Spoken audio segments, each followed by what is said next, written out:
avec Daniel Bumba parce que j'ai l'impression qu'il a surchargé les automobilistes. À la fois, je sais que par ailleurs, les automobilistes ne sont pas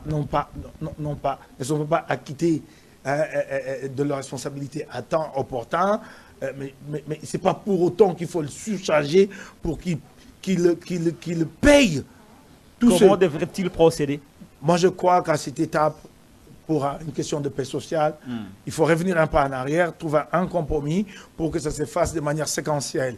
Donc, y aller à raison d'un mois, dire, par exemple, ce mois-ci, nous contrôlons tel document essentiellement, et ainsi de suite. Je crois que là, ça peut peser moins. Ça coûte au-delà de $500. On connaît les revenus moyens des Congolais. Ils vont trouver le $500 pour s'acquitter de ces charges-là. Ils vont les trouver où? Ça, c'est une réalité que nous vivons. Et là, je crois qu'il y a eu un état de grâce qui a été accordé, si j'ai bien compris, au transport en commun. Mais ce n'est pas évident demain, quand cet état de grâce-là arrivera à échéance. Au mois de mars, je crois que c'est déjà le 15. Arrive au terme, je crois, au mois de mars. Ce n'est pas le 15 février? Je crois, si ce n'est pas les 15, peut-être qu'on va rallonger. Vous imaginez, nous allons nous retrouver dans quelle ambiance à Kinshasa quand cette échéance-là interviendra, ça sera très très grave. Et déjà, aujourd'hui, les gens sont pénalisés. Les motards sont devenus le maître du transport en commun à Kinshasa. Et ils en profitent pour... Vous, par exemple, vous avez pris la moto, hein? Bon, non, c'est un ami qui m'a déposé ici. Ah, ok. Vous ne pouvez pas circuler?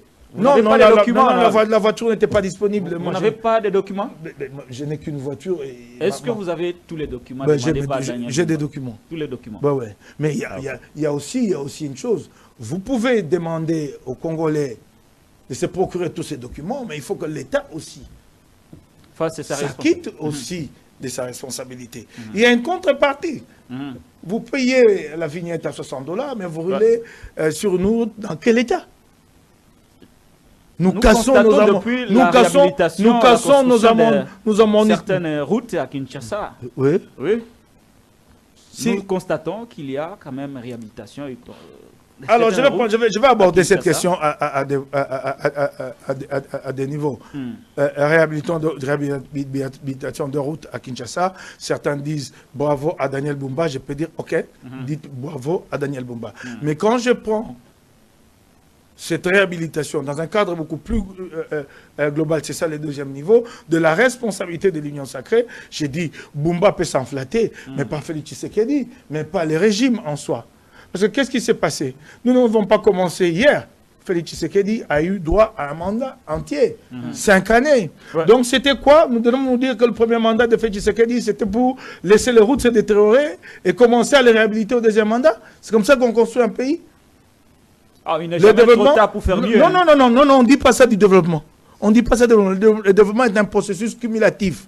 Donc, vous ajoutez une pierre sur une autre pour, finalement, avoir l'édifice un jour. Non, vous n'arrivez pas. Vous avez souhaité que rien ne se fasse alors. Mais attendez, moi je l'interpelle sur sa responsabilité. Il a échoué. Il est arrivé, la plupart des routes en réhabilitation aujourd'hui, Félix Tshisekedi les a trouvées en l'état. Elles étaient carrossables, ces routes-là. Je prends l'avenue Nyangwe, dans ma commune de Lingwala, l'avenue Kalembelembe. Toutes ces avenues-là étaient carrossables. Et aujourd'hui, elles sont dans quel état? Donc on a laissé ces avenues-là se détériorer pour après, non seulement on les a laissées se détériorer, c'est que peut-être vous, journalistes, vous ne soulignez pas assez. C'est là peut-être que je peux dire, quand je compare ce que le gouvernement central a fait et ce que Bumba a fait, peut-être que Bumba a le mérite de dire, bon, moi j'ai quand même un bilan sur cette question-là un peu plus positif. Il a été financé par le gouvernement central. Mais oui, mais c'est justement ça la question. Hein. C'est justement ça encore la question. C'est peut-être là qu'il faut aller chercher son mérite. Il a été financé par le gouvernement central. Selon les chiffres de Bumba, que moi je n'ai pas vérifié, c'est lui qui les avance, il dit 21 millions qu'il a reçu à ce point, à ces jours. 21 millions de dollars. Et qu'il aurait déjà dépensé 14 millions, qu'il y a encore une enveloppe de 7 millions de dollars. 21 millions, et Patrick Local m'a dit, nous constatons que les routes sont réhabilitées, ça et là. Quelques routes, oui. Ouais, pas moi qui l'ai dit seulement, mais vous le constatez également. Oui, laisse-moi avancer. Oui. Avec 21 millions. Mais oui, mais voilà, allons-y. Le gouvernement central, mandat 2018-2023, a décaissé 73 millions de dollars. Résultat, Zéro. C'est cela. 73 millions de dollars sous le programme Kinshasa Zéro Trou. C'était plutôt Kinshasa multiplication des trous.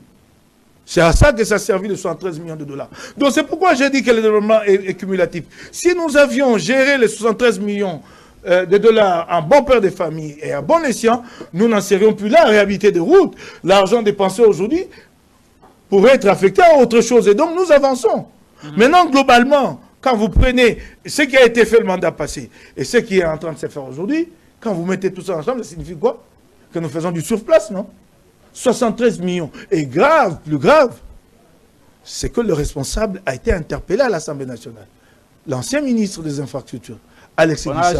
On a gelé la Il y a eu des instructions ouais, venues d'en haut pour dire, messieurs, mettez votre motion de côté.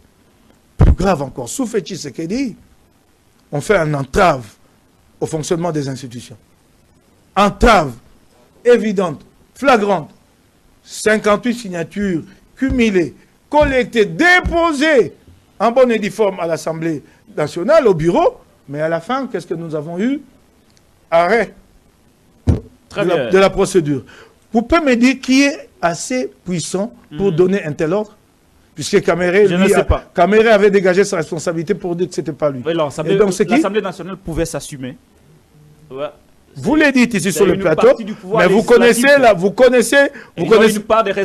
bien la réalité du rapport entre les institutions. Ça, c'est de un. Ouais. Et de deux, le président de la République aurait dû se sentir préoccupé parce que c'est lui le garant du bon fonctionnement des institutions. Si c'est tu, il porte la responsabilité. Si l'Assemblée nationale ne joue pas son rôle, et alors lui, cette attribution, la constitutionnelle, même attendez, mais moi